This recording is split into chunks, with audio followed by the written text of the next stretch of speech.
Bienvenue à tous dans ce nouvel IR Légal, coproduit par le groupe Larcier, Philipp & Partners et Lexi. Ce nouvel IR Légal est consacré au futur règlement relatif au traitement des données à caractère personnel. Vous le savez, c'est un deuxième IR Légal. Le premier IR Légal était consacré essentiellement aux délégués à la protection des données, ainsi qu'à l'identification des brèches de sécurité. Nous reviendrons sur ces points puisqu'il y a eu quelques développements suite aux tractations entre le Conseil et le Parlement. Mais l'objet principal ici est de traiter des transferts de données à caractère personnel dans une première question au sein de l'Union européenne, vers un État membre de l'Union européenne, dans une deuxième question vers un État tiers à l'Union européenne.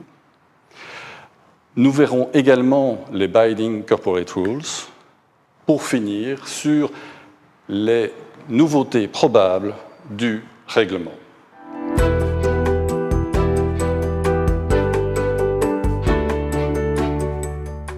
Dans notre premier IR Légal, nous avions suivi le développement d'une société maillot qui vendait des bikinis.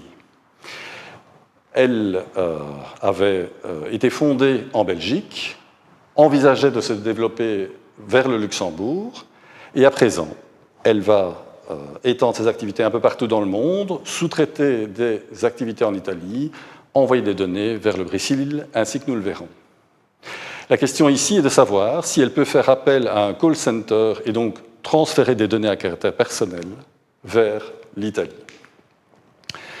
Le transfert de données, c'est un traitement comme un autre, c'est un traitement de données à caractère personnel, puisque la définition du traitement est, vous le savez, très large. Il va falloir donc respecter toutes les obligations de la législation sur la protection des données, voir par exemple s'il est nécessaire d'envoyer toutes ces données vers un call center ou si on doit se limiter à un certain nombre de données. Le principe, en tout état de cause dans notre législation, est de n'accepter des transferts que vers un État qui offre une protection adéquate. Vous le savez, la protection des données en Europe a pour origine une directive. Et donc, on a un régime équivalent au sein des 28 États membres. Régime équivalent, pas tout à fait, sinon on n'aurait pas eu cette proposition d'outil législatif qu'est le règlement, puisque précisément la Commission souhaite éviter les interprétations qu'ont fait les États membres de cette directive. Mais on a quand même un niveau de protection qui est généralement bon au sein de l'Europe. Il n'est donc pas nécessaire de solliciter une autorisation. Actuellement, il faut simplement veiller à déterminer le droit applicable à chaque traitement. La directive et notre législation belge ou la législation luxembourgeoise reprennent deux critères principaux. Le critère principal, c'est l'établissement pertinent pour le traitement. Il faut donc évaluer cette notion de « dans le cadre des activités ». Cela a été fait dans le cadre de l'arrêt Google Spain. Cet arrêt, vous le connaissez parce qu'il a amené à une confirmation du droit au déréférencement, mais il a également traité cette notion de « dans le cadre des activités », et ce, de façon extrêmement large. En effet, Google se défendait en disant « on me demande de désindexer de mon moteur de recherche. Cette activité de moteur de recherche, elle n'est pas exercée en Europe, elle est exercée en Californie. C'est vrai que j'ai un établissement en Europe, en Espagne. Cet établissement vise seulement à commercialiser de la publicité. Cette activité est étrangère. La Cour de justice ne l'a pas entendu comme tel, a fait une interprétation large et a estimé qu'on devait voir l'activité économique dans son ensemble. Certes, la fonction de recherche a lieu aux États-Unis, mais elle est financée et n'a finalement comme seul objet que de vendre cette publicité. Et donc, nous avons un ensemble qui peut être rattaché à l'Europe. On aurait pu, me semble-t-il, se contenter du critère subsidiaire qui est les moyens situés sur le territoire d'un État membre. C'est un choix qui a été fait par la Cour de justice. Mais donc, on peut ici rattacher pour la société Maillot, le droit national belge et le droit national luxembourgeois. Avec le règlement, tout ça va disparaître. Il n'y aura plus qu'un seul instrument, le règlement européen. Il ne sera plus nécessaire de déterminer la législation. De la même manière, vous savez que pour un sous-traitant, celui-ci est régi pour les normes techniques par la législation de l'État dont il ressort. On peut donc se retrouver avec une coexistence entre plusieurs droits. Tout ça n'aura plus de cours avec le règlement.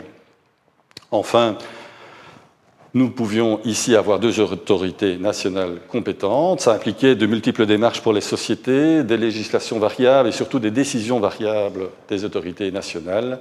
Tout ça va disparaître avec le règlement. Ce sera un peu moins ambitieux que prévu, puisqu'on est passé du one-stop shop vers une autorité chef de file suite aux négociations et au consensus trouvé. Mais la situation va être considérablement améliorée.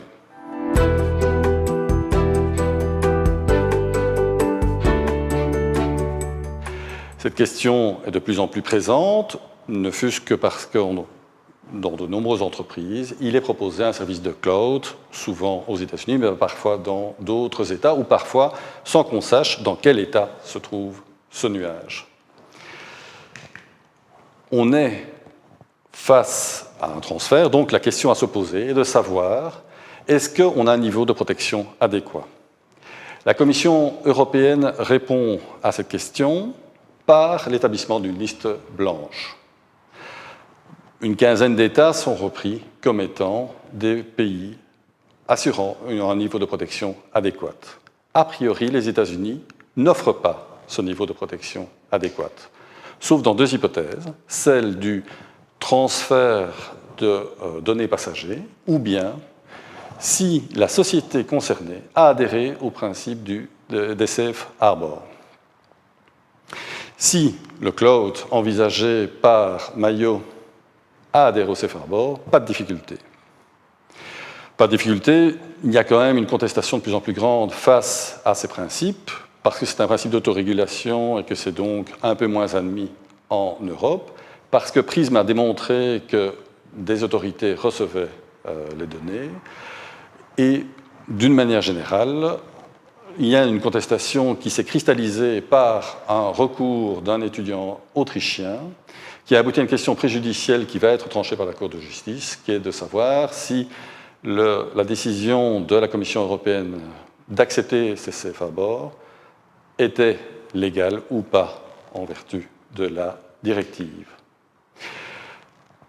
Le règlement ne changera pas grand-chose sur cette question, simplement il y a plus de critères qui vont l'amener à décider si oui ou non il y a une protection adéquate. Par contre, ce qui sera plus intéressant, me semble-t-il, c'est qu'un réexamen va être possible pour la Commission. Elle va pouvoir amender sa décision ou la suspendre si le régime a changé de façon négative. On ne considérera plus de façon éternelle qu'un niveau adéquat de protection a été garanti. Si le service envisagé par notre société Maillot, ce prestataire n'a pas adhéré au safe harbor, il y a évidemment d'autres solutions. Ou bien si le cloud provider est situé en Inde et que donc il n'y a pas de possibilité envisagée qui soit comparable au safe harbor. La solution passe alors par l'établissement de clauses contractuelles qui vont garantir aux personnes concernées les droits qui sont reconnus dans notre législation. Heureusement, la Commission a proposé des clauses types, tant pour les responsables de traitement que pour les sous-traitants.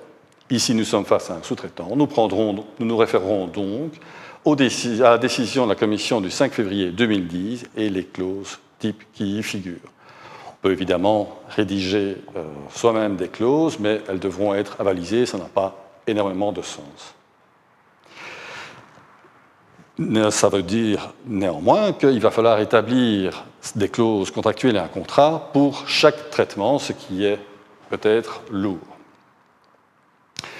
Une dérogation peut être envisagée, c'est celle du consentement de la personne concernée, mais elle est sans doute fort peu praticable. Et donc, ces nombreux contrats qu'il va falloir conclure peuvent poser des difficultés pour des grands groupes.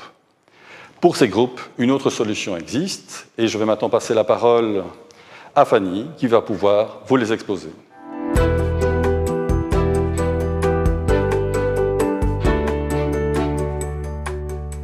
Il y a une pratique qui s'est développée à l'attention des multinationales qui vise à rencontrer les transferts faits au sein d'une multinationale. Comment peut-on garantir qu'il y aura une protection adéquate des données à caractère personnel au sein des différents établissements d'une multinationale? Eh bien, par l'adoption de règles d'entreprise contraignantes. Vous entendrez plus souvent parler de BCR, Binding Corporate Rules, selon la dénomination anglaise. Et donc, on parle ici de règles d'entreprise prises spontanément et qui sont donc contraignantes, comme l'indique leur dénomination. Mais donc, on part d'une volonté de l'entreprise et qui doit faire avaliser ces règles d'entreprise, cette charte, par l'autorité de contrôle. L'avantage pour les multinationales est de n'introduire qu'une seule demande pour l'ensemble de l'Union européenne. La multinationale l'introduit auprès de son autorité de contrôle de l'établissement principal et elle est ensuite examinée de manière concertée. En Belgique, lorsque les règles d'entreprise contraignantes sont avalisées, elles sont ensuite coulées dans un arrêté royal. C'est une procédure qui prend quelque temps, mais cela concerne des multinationales pour qui, évidemment, c'est une économie et de temps et de moyens d'obtenir en une seule fois l'approbation des transferts qui se feront à l'intérieur du groupe et pour le monde entier vers des pays qui ne protègent évidemment pas suffisamment les données à caractère personnel. Mais ça ne protège pas les multinationales pour les transferts qui sont effectués à l'extérieur de ce groupe. De même, deux multinationales qui ont chacune une charte contraignante ne peuvent pas s'échanger des données à l'étranger sous la protection de ces règles d'entreprise contraignantes. Ça n'est donc valable qu'à l'intérieur du groupe même. Les BCR étaient issues d'une pratique. Elles sont maintenant, dans le projet de règlement, institutionnalisées et on leur consacre un article propre. Cette amélioration pour les entreprises, elle va découler dans une plus grande rapidité et efficacité du traitement de leurs demandes, mais la situation ne va pas fondamentalement changer pour les entreprises. Par contre, pour les citoyens, en institutionnalisant cette pratique, l'Union a veillé à renforcer les critères qui doivent être satisfaits pour que les règles d'entreprise soient déclarées satisfaisantes. On introduit également une possibilité de surveillance régulière du respect des critères, et donc on ne tiendra plus pour acquis une fois les règles d'entreprise, alors qu'elles auront été avalisées au départ, on vérifiera s'il ne faut pas remettre en question cette décision et voire supprimer l'accord qui avait été donné au groupe. Cela vise les très grandes entreprises et Maillot, au départ, ne sera sans doute pas une multinationale. Par contre, elle commence à s'étendre et aimerait pouvoir quand même profiter de tels avantages. Une possibilité qui est offerte aux petites entreprises, moyennes entreprises et très petites entreprises sont les codes de conduite et certification. Cela va aussi fortement se développer après l'entrée en vigueur du règlement parce qu'il y a un marché pour ça. On voit bien que les consommateurs sont friands de certificats, de logos, de sceaux apposés sur les produits qui leur donnent l'assurance qu'ils seront protégés. Eh bien, c'est de ça qu'on parle. Il y aura un pan non visible qui sont les codes de conduite visant certains secteurs, une certaine taille d'entreprise dans un pays déterminé et qui pourront être spontanément adoptés par une entreprise, sachant comme ça qu'elle est dans les lignes et donc qu'elle suit une pratique, un processus qui a été avalisé par l'autorité de contrôle. Et d'autre part, élément plus visible, l'entreprise pourra faire le nécessaire pour être certifiée comme respectant le futur règlement. Alors, est-ce qu'il y aura au-dessus de ces codes de conduite et de certification une approbation de l'autorité de contrôle ou de l'Europe, eh bien forcément, parce qu'on ne peut pas laisser des éléments aussi importants entre les mains uniquement du privé, donc il faudra que les codes de conduite soient avalisés, et ils pourront l'être même au niveau européen, et donc avoir une très grande publicité, et également pour les mécanismes de certification, les autorités de contrôle approuveront certains organismes de certification qui pourront donc concrètement se rendre sur place, vérifier les processus et voir si l'entreprise est digne de bénéficier de certificats, d'une norme ISO quelconque. Donc là, il est à parier que ce secteur va se développer parce que le public est demandeur et les entreprises aussi. Parce que ça a un caractère rassurant pour l'entreprise, sachant qu'elle est contrôlée en interne ou par le biais de cet organisme, ça la rassure sur le respect des obligations qui lui sont imposées et ainsi elle évite de s'inquiéter sur un éventuel contrôle et ça rassure aussi le public qui, à l'heure actuelle, n'a pas de moyens aisés de savoir si une entreprise est prudente en matière de vie privée. Mais ça ne changera rien quant au fond. Et l'obtention d'une certification n'aura pas pour conséquence de ne jamais pouvoir être sanctionnée. Donc s'il y a une faute qui est commise, l'autorité de contrôle pourra sanctionner, pourra contrôler et pourra mettre en cause la responsabilité de Maillot.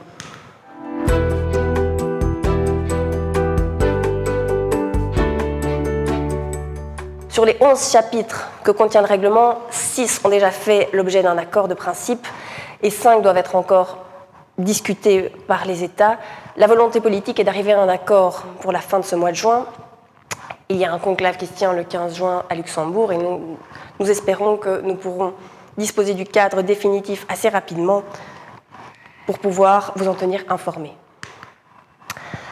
Ce règlement met notamment à charge des nouvelles obligations pour le responsable de traitement et donc Maillot, légitimement, aimerait savoir ce à quoi il doit se préparer. Déjà, de combien de temps disposera-t-il pour se préparer ? Eh bien, il y aura 2 ans entre le vote du nouveau règlement et son entrée en vigueur, et 2 ans pour se préparer à des nouvelles obligations, mais qui vont quand même, sans révolutionner, fondamentalement changer le point de vue à partir duquel on doit examiner la protection de la vie privée. Essentiellement, le règlement préconise de penser à la protection de la vie privée dès la conception d'un projet, dès la conception d'un produit. Ensuite, à chaque nouveau traitement, il faudra réaliser une analyse d'impact, c'est-à-dire envisager quels sont les risques possibles. Une fois cette analyse effectuée, il faudra consulter l'autorité nationale. Ça ne sera qu'une consultation et pas comme à l'heure actuelle une déclaration ou bien une autorisation, une demande d'autorisation.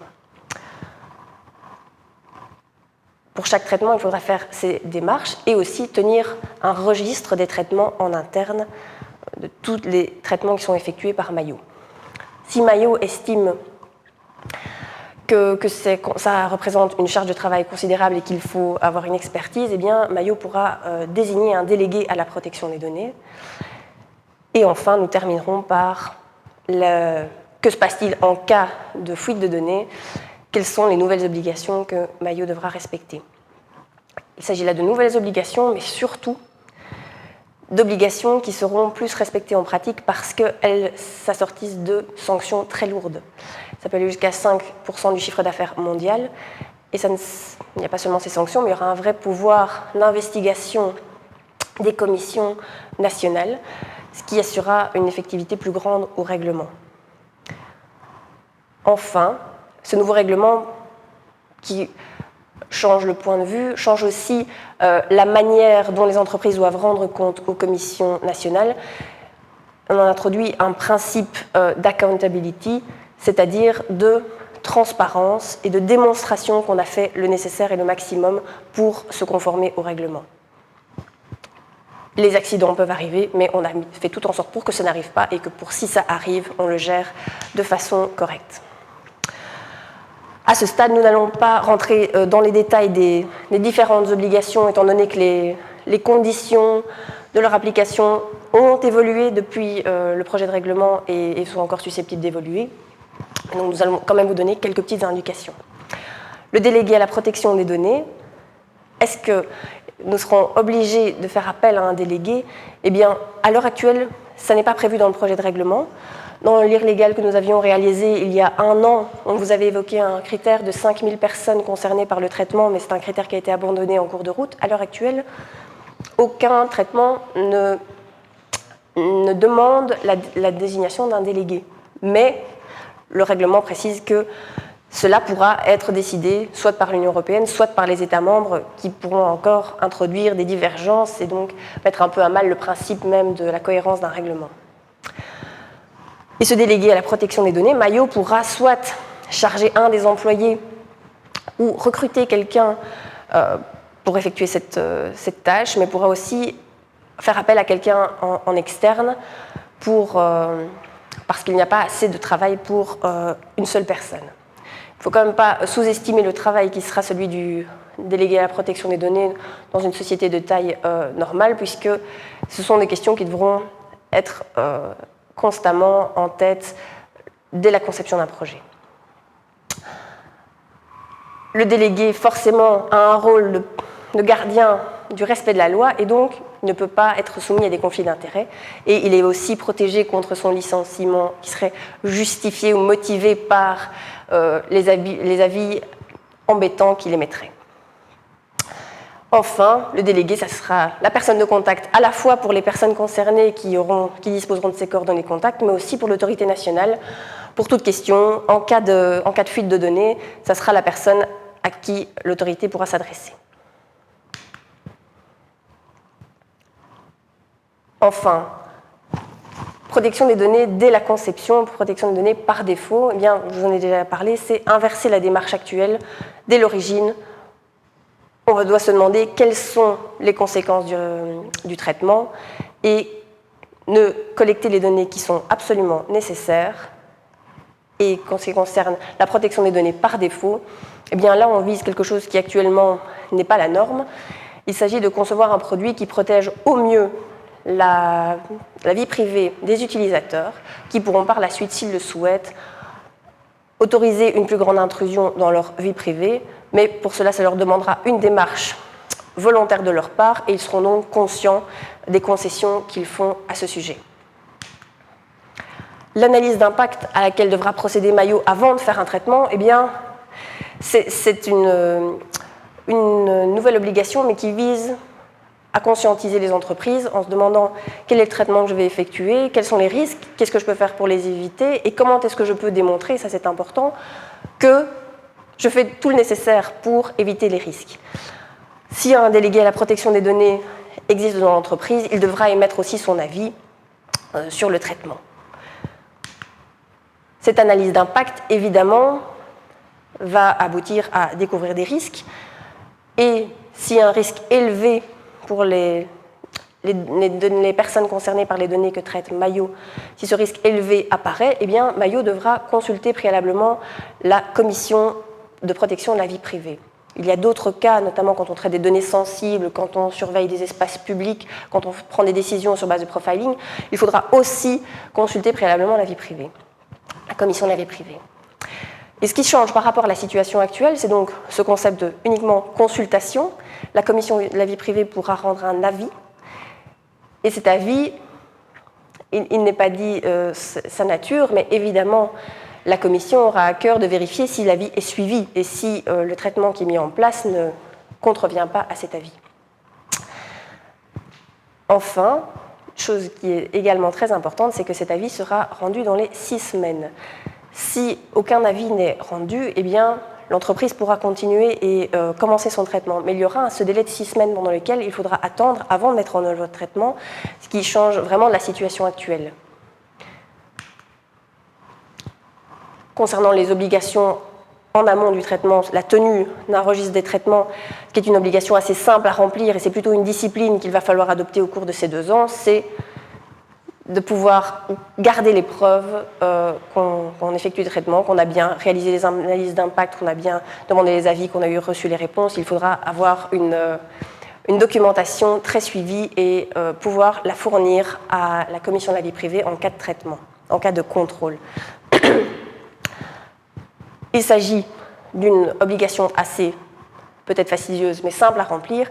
Et ce qu'il faut avoir en conscience, c'est que le simple non-respect de cette obligation permettrait à la Commission de la vie privée de sanctionner. Donc, il faudra être assez attentif à respecter cette obligation assez simple. Et enfin, malheureusement, si une fuite de données se produit, comment doit réagir la société Maillot?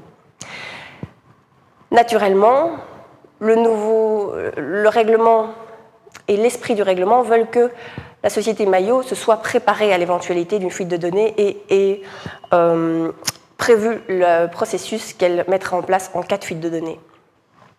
Et l'obligation qui est rajoutée par le règlement, qui n'existait qu'en matière de communication électronique auparavant, cette obligation, c'est de signaler à l'autorité de contrôle belge qu'il y a eu fuite de données et de signaler aux personnes concernées par les traitements de Maillot qui ainsi pourront prendre, si elles le souhaitent, des mesures ou alors demander réparation. Il faudra faire cette notification si on voit que la brèche est susceptible de créer un risque élevé pour les personnes concernées. On pourra éviter à cette notification et donc à toute la publicité négative qui va avec cette notification en prenant des mesures préalables à la fuite et en prenant des mesures postérieures à la fuite. Les mesures préalables, c'est la mesure par excellence, c'est le chiffrement des données. Et donc, même s'il y a fuite de données, ces données ne sont pas déchiffrables par les tiers, et il n'y a donc pas de risque pour les personnes concernées, pas de risque, pas de notification. Il y a aussi l'hypothèse où vous prenez des mesures après la fuite de sécurité pour tout de suite vous assurer que le risque ne puisse pas se réaliser, mais techniquement, ça sera très difficile à rencontrer, et donc il vaudrait mieux mettre en place une procédure préalable de chiffrement ou sous une autre technique qui empêche qu'un risque puisse se réaliser et ainsi éviter l'hypothèse de devoir notifier la brèche de sécurité. En synthèse, que retenir du projet de règlement? Eh bien, qu'il contient de nouvelles obligations et qu'il faudra bien mettre à profit ces 2 ans avant son entrée en vigueur pour s'y conformer. Mais il ne faut pas retenir que les aspects négatifs. Ces obligations seront réelles, seront sanctionnées par des sanctions de la Commission de la vie privée, qui peuvent être élevées, mais surtout, ça donne l'occasion aux entreprises de mieux intégrer la question de la vie privée qui actuellement n'est pas prise en compte. On sait qu'il y a ce risque, mais qui est assez vague et assez incertain, et on ne prend pas cette question au sérieux. Et donc, non seulement pour les particuliers, mais aussi pour les entreprises, l'entrée en vigueur de ce nouveau règlement va comporter des améliorations, puisqu'il y aura une gestion de ce risque et une prise en compte au quotidien. Et donc, ça n'aura plus ce caractère effrayant et vague, mais surtout, au point de vue économique, au point de vue de la réputation de l'entreprise, ça sera très favorable, parce que Maillot pourra, par exemple, se prévaloir du fait qu'elle est certifiée par tel organisme quant à sa gestion des données à caractère personnel et s'en servir comme argument commercial. Autre détail important, eh bien, en ayant cette gestion quotidienne et en évitant toute fuite de données, eh bien, s'il y a une répercussion positive dans la publicité, on évite aussi une publicité négative qui, là, pourrait être très défavorable à Maillot. Et donc, il s'agit d'un investissement, finalement, peu important en temps et en coût au regard des risques qui sont, de cette façon, évités. Nous vous tiendrons informés du texte définitif du règlement par le biais d'un prochain IR légal.